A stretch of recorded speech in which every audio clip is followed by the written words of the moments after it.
Hello and welcome back to the channel and to Ship Graveyard Simulator number 2. As you can see, we're on to our next vessel. So we're going to take a similar approach that we have done in the other videos. So if you haven't seen those other videos and are unfamiliar with the game, then this is a well-made simulator. It ticks along at a nice pace. It's not too complex. It is just a good time filler, in my opinion.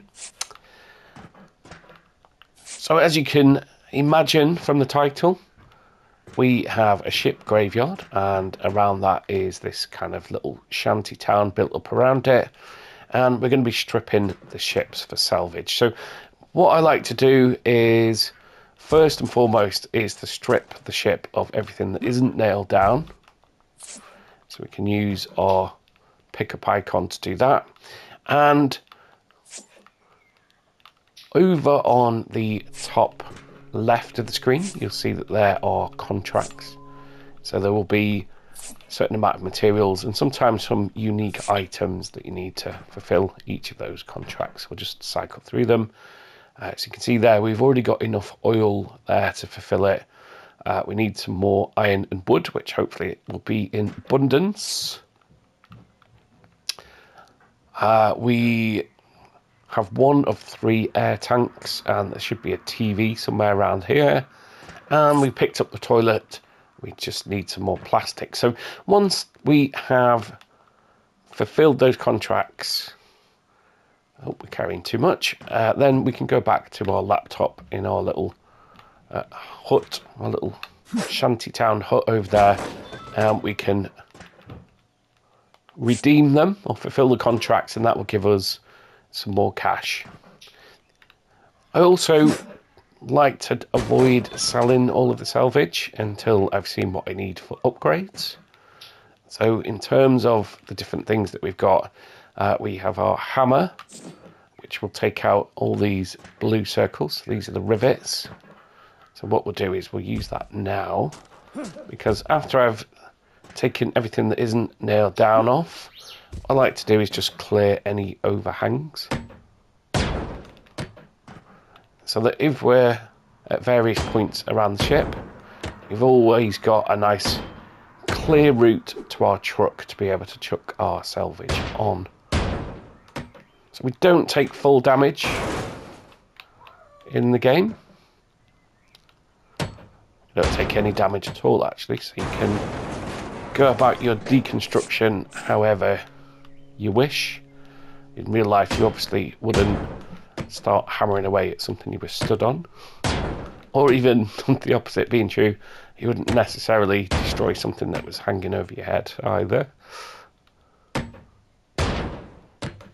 So here, what we can do, which I've covered in other videos, is rather than having to do all of the deconstruction, so those yellow angles there, that we would normally need to deconstruct with our circular saw. We could just do that. So we can break it because we've taken the rivets out. So the best thing to do is upgrade your hammer as soon as you can. Also, try and upgrade your gloves. That means you pick up more salvaged items each time you grab something, and of course your crate or your carrying capacity will mean that you can collect more in one go. You don't have to physically take all your stuff to the truck, so it's pretty forgiving in that sense, but sometimes you just want to, especially if you're in the interior of these vessels, you just want to do it as efficiently as possible. So once I've done everything that isn't nailed down, because they're going to be the more unique items, then I'm going to move on to trying to find the supporting structures. So we could work from the top down here, and we could take it apart as we've been doing. There's usually a couple of layers of deconstruction. Press the wrong button. But if we take out supporting structures, there are destruction mechanics, which means if there's quite a big section supported by 2 walls and you take both of those out, everything else will follow. There we go. So as you can see here, we've also got some areas that we can deconstruct with the blowtorch. I'll show you that one. So we've not done any upgrades at all to any of the other tools at the moment.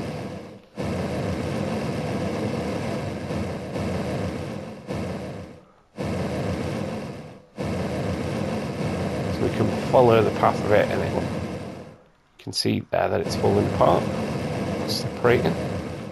There we go, and then we get that little noise once it's done properly.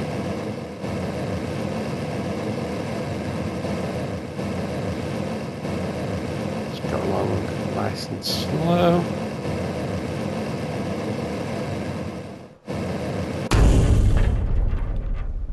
And we can go back to our hammer to break it.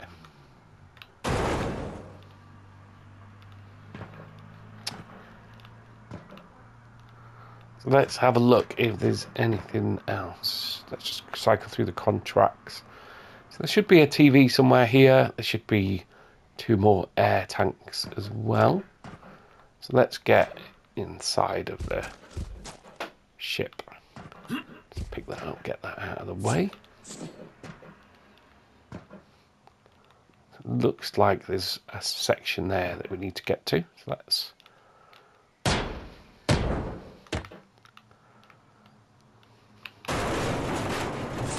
pick that up. Looks like we need the circular saw for this bit.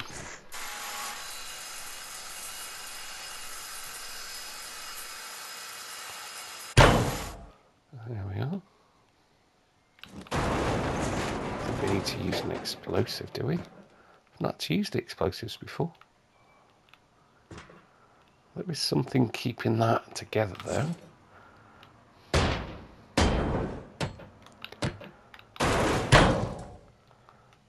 There we go. So now we've got access. We're carrying too much, so let's get... You can see now we've got a nice clear shot to the truck. I presume this is where... So we need the crane to come and access this bit. What else do we got though? Anything interesting there?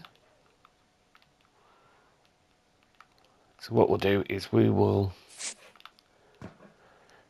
take off the roof here. I'm just going to use the blowtorch on this bit actually.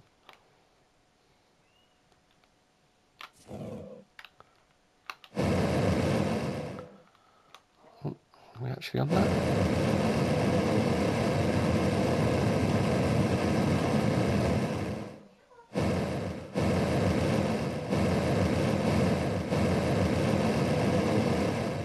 This one's taking a bit of work, isn't it?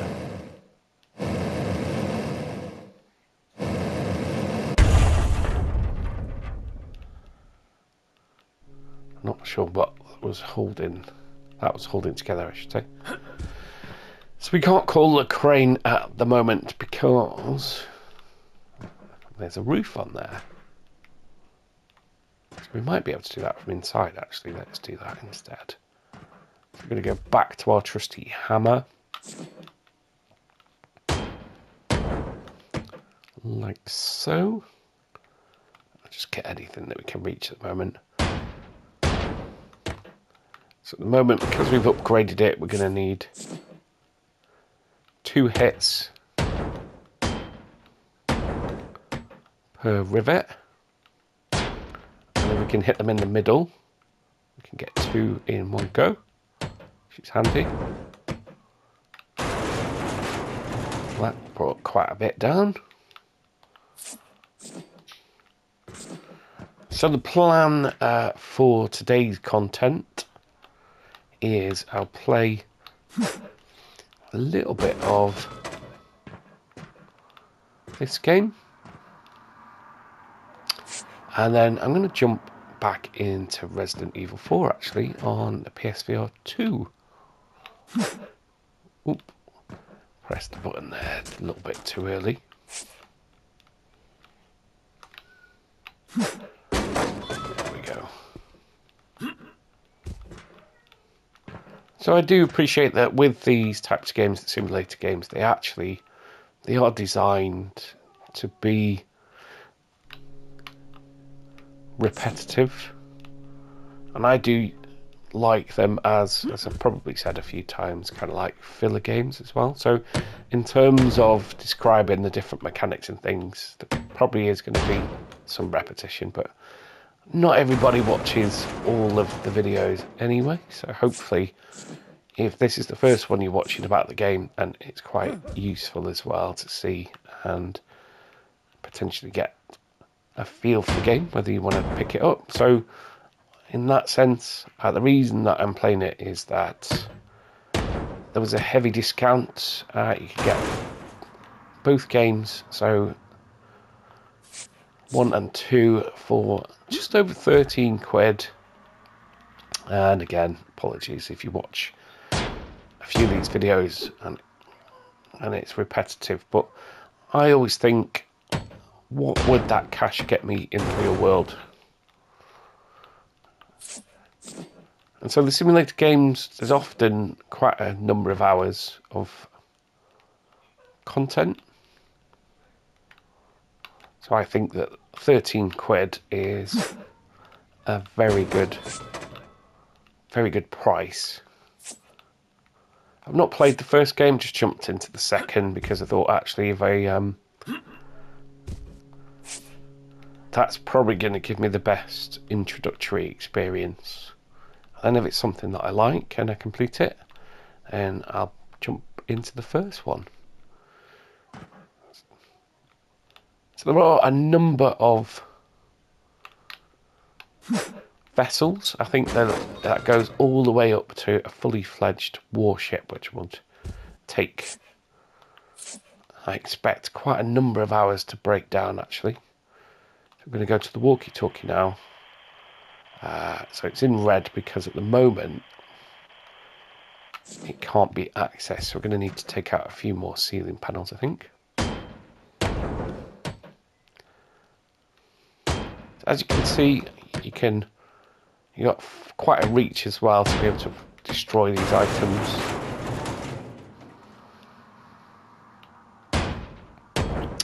And speaking about discounts and whatnot, it's of course at the moment, at the time of recording, there's a Days of Play sale on, quite an extensive sale on the store.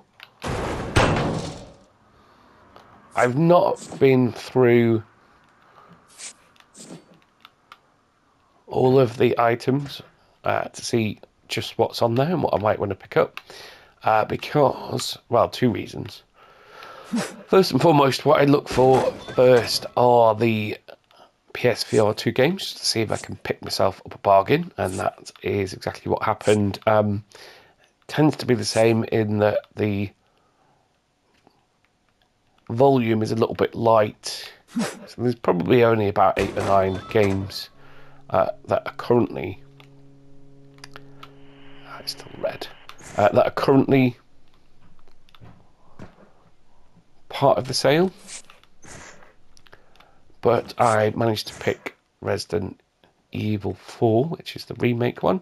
I managed to pick that up for just over 8 quid, which again I think is just excellent value for money. And I did do a bit of a video based on that. And what I would say is, having played that game on flat and even in VR on the Quest 3, it was a really nice experience to jump into on the PSVR 2. So whilst I know kind of the story arc of the game and it's not going to be any kind of surprises, I don't remember all bits of it. And if you haven't watched the video, please do go and check that out, because it's actually more challenging than I remember. So I did actually die straight away. So I'm going to pick that up again after I've played this for a little while. Try and keep the videos as usual to around about the 30-minute mark. and then I'm going to jump back into Resident Evil 4. Okay, can we get there? So it's green. Press R2 to attach. So I did cheekily try hitching a ride on this, and because it does look like in the environment, so here comes the crane. It does look like in the environment there was some other stuff, and I thought I might be able to sneak into the yard over here by jumping on the crane. And I have thought of everything. You won't be able to jump on it. It'll tell you to get off. Even when they start lifting it, if you jump on the crane, it will just stop lifting it. So over here is the salvage yard. There we go, crane bay, which we can't currently access.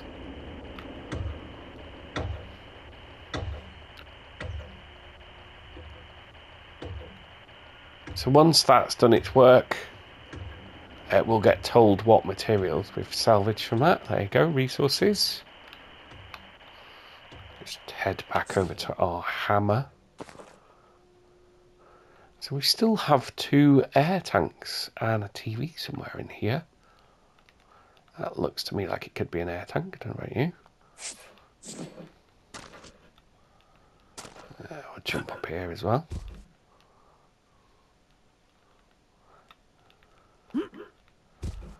Some other materials. We've got some oil barrels.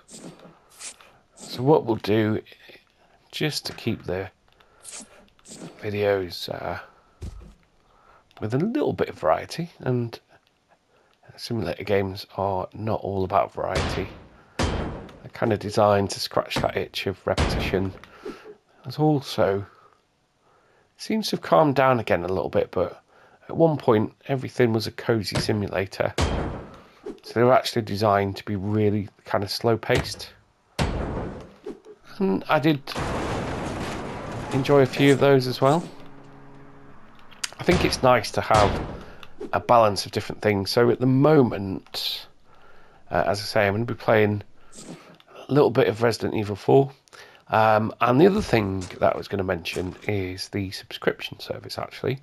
So there's a lot of, price-wise, if you were to look at it from that perspective, if you haven't already bought and experienced AAA games like God of War games and Spider-Man games and what's the other one? Hogwarts Legacy. There's lots and lots of really, really good games on there. So I've got the Premium Plus tier. And the reason for that is that we are both gamers in our house. My fiancée, she also has a PS5. We both have a Portal as well. And so we do find that the subscription service is good to not have to go and invest into the big money games. They don't tend to have a lot of simulator games on there. They don't tend to have a lot of VR games on there either. But the simulator games, they do tend to be cheaper. So it works out quite well. Sorry, just having a drink there. My voice was going a little bit Barry White. And so, yeah, one of the additions this month was Red Dead Redemption 2, which again is a game I've played. And I've probably said this before as well, but some of the games, because they're charging so much money, in one sense, you want them to be these massive open world games with hundreds and hundreds of hours of playtime. But I find that it can get a bit kind of much, a bit overawing, and you can get sidetracked quite easily as well. So I did pick Red Dead Redemption 2 up again, as I say, because it was part of the subscription service, and free is my favourite price. I didn't capture any of the footage on there. The only game I've really invested into that's quite pricey was Flight Simulator. Flight Simulator 2024 being the first time that it has made its way onto console. And specifically because of the free VR support. So a lot of the content will be heavily focused, or it would have been, on the Flight Simulator content. So if you're interested in that, please do go and check that out as well. There's content on the channel there. Right, we're still looking for an air tank and a TV. There doesn't seem to be any other rooms that we can't access just at the moment. So let's go to the outside of the ship. Okay, so we've only been in that half. It's fairly big. So let's get this door out of the way. Not carrying too much.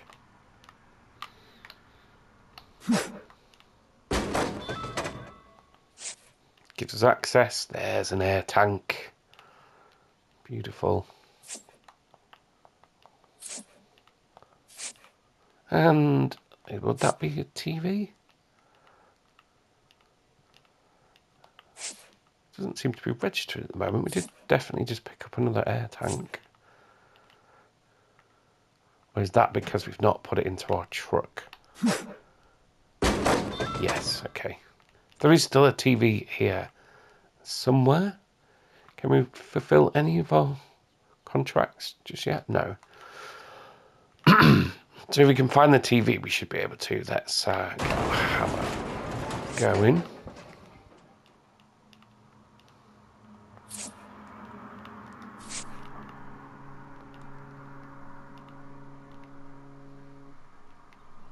Anywhere that we haven't been able to get yet. We'll take the life buoy. We'll take the lights actually, because I don't think we're going to go into the night time cycle just yet. Let's pass our way through here, see if there's any other hidden rooms.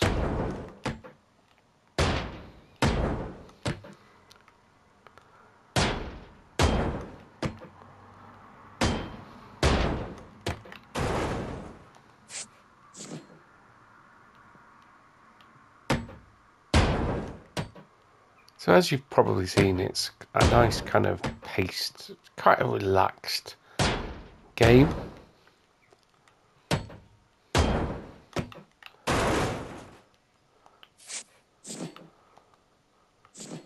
Oh, that's quite a big one for us to pick up, so I wasn't expecting to be able to pick that one up.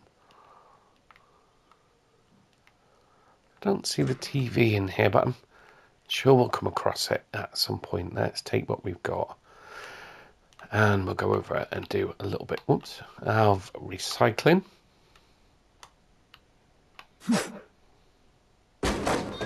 Okay, so we did, the computer was in our box. Let's go and redeem that contract. We'll then do our recycling, and that should round off the video quite nicely. Over to our house here. Ooh.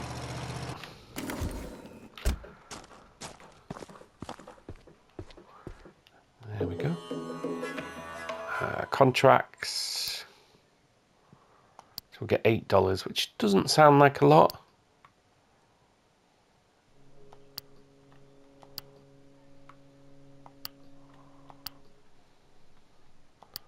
Of $20 there. It's actually quite a lot of in-game cash. So we'll head over to the recycling centre next. Sort out our salvage. So we can drive into that one.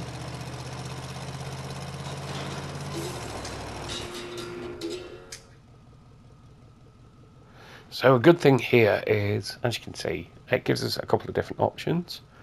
So because we've currently got unfulfilled contracts, it gives us the option to also sort just the excess. So it's going to let us keep the resources that we need for the contracts, which is really good. We could check the auto sort option, and that will do it automatically for us, but actually it costs us 10% of our resources, and it's a fairly straightforward process. So we just got to rotate these containers to colour match the types of materials that we are recycling.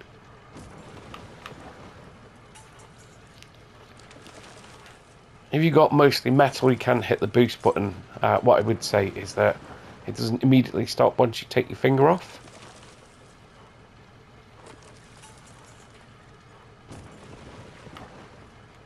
So if I press X like that, it makes it go a little bit faster.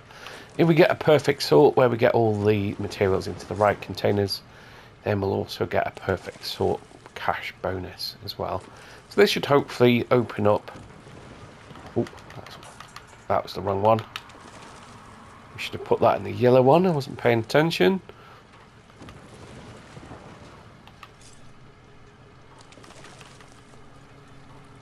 So you can see there that we didn't get the perfect sort because we got one wrong.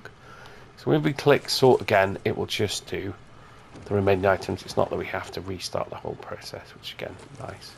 Okay. So let's then see what upgrades we would like to have. We've got now $141. Hello. आप क्या चाहते हैं, my friend? I'm thinking that the hammer is a good one. Crates I would like to have, and gloves. So we've still got $61. That's looking okay. But they're not immediate upgrades. We need to head over to the workshop for them to be crafted. So hammer, what's that going to cost us? We've got enough materials there, so that will upgrade that. Perfect.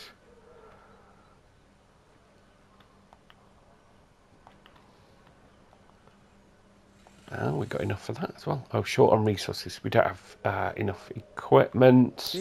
My friend. Look at that. Nice new hammer that he's checking out. Let's see what we need for the gloves. So again, we're short on resources there. So once we upgrade those other things, we should be more efficient at dismantling our ship. We'll head back over here.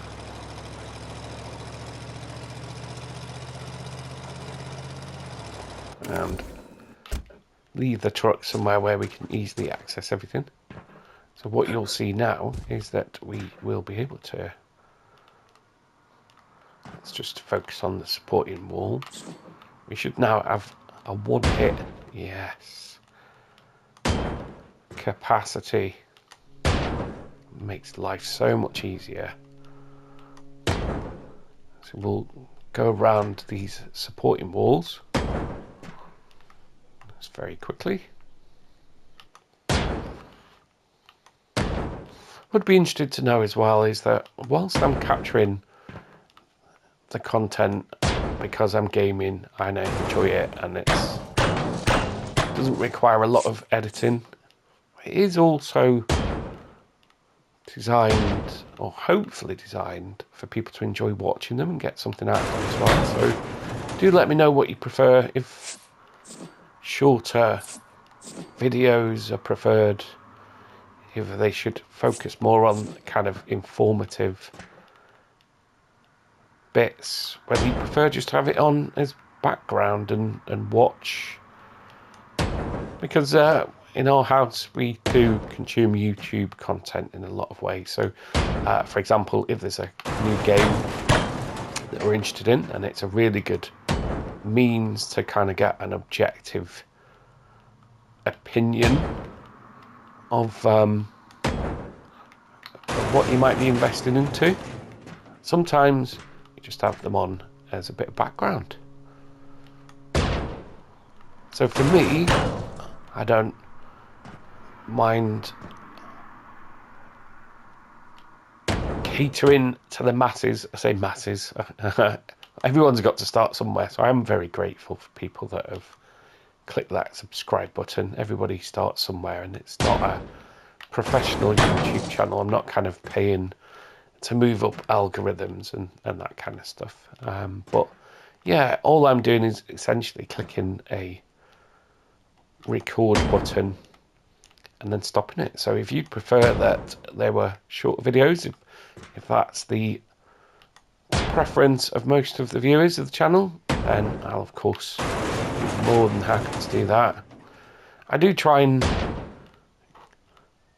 kind of break things down, no pun intended, into a kind of first impressions type of video, and then perhaps episodes, so that then if you can find what it is you're searching for. And I have tried to at least finesse a little bit the content to put it into some playlists if there's going to be more than one video. So hopefully the descriptions let you know what you can expect.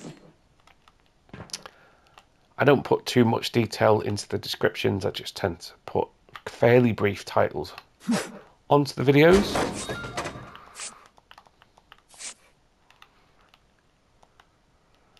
And I'm also aware as well that picking up VR games and trying to capture them to give some kind of impression on YouTube in a flat screen can also be challenging. To kind of convey the sense of scale and things like that. But it feels like a good time for VR just at the moment, because it could have been an expensive fad. So I'm of a certain age where I can remember all the way back to the original Nintendo, where one of the things that you had was a robot that put the disc in for you. So it kind of moved it over. And even then they were kind of probably somewhere in the region of between 60 and 80 quid, which is a lot of money. And it's still a chunk of money today, but you know, then they had like a light gun, like a bazooka type thing. You'd be the envy of all your friends if you had one. And VR could have very easily fallen into that category. That's the reason I'm mentioning that, is because when people talked about VR, it's either really expensive or just honestly not very good. So you'd have VR headsets which were just basically a piece of plastic to slot your phone into. So it wasn't really immersive at all. So to be where we are with the PSVR 2 at the moment, which is currently on sale, £100 discount via Days of Play, is a little bit more accessible.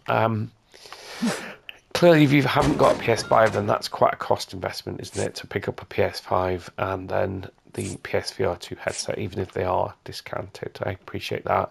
A lot of people, if you've already got the console, at the moment it feels like a good time because you've got games that were released quite a while ago that fall into the AAA category that you can pick up fairly cheaply. And I did mention Flight Simulator. That is obviously one of, it's kind of the new big boy on the block, because you can fly anywhere in the world in VR.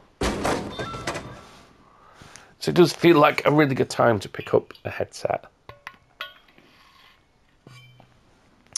Just having a little drink there.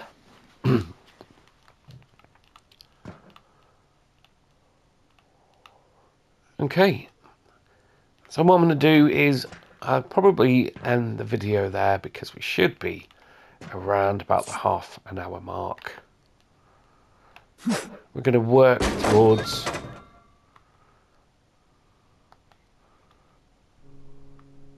fulfilling some more of those contracts, and then we're going to try and get our next upgrades, because as you can see at the moment I'm pretty quickly reaching the carrying capacity, which means I've got to get it into the truck fairly sharpish.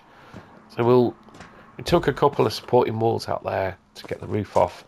We've still got a fairly big chunk of the ship to take apart, so there should be plenty of resources here for us to achieve our goal of getting our next upgrades and to progress through the game. As always, hope you've enjoyed watching. Do very much appreciate the people that have been clicking that subscribe button and people that are adding comments as well. there's any particular content that you'd like to see, then please do let me know.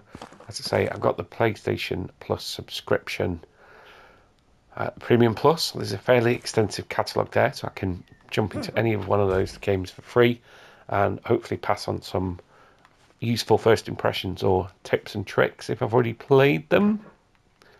And do please let me know if there's anything on the Days of Play store that you would recommend, because I believe there's somewhere in the region of 2,000 games on there, so that's a lot of scrolling. So I've literally just looked through the VR content at the moment, which is a little bit light. And it's true of the subscription as well. They don't tend to include too many VR games in there. But Resi Village is on there. And as I mentioned, on Days of Play, you can pick up Resi 4, fully playable in VR, for just a little bit over £8. Thanks for watching. Hope to see you soon.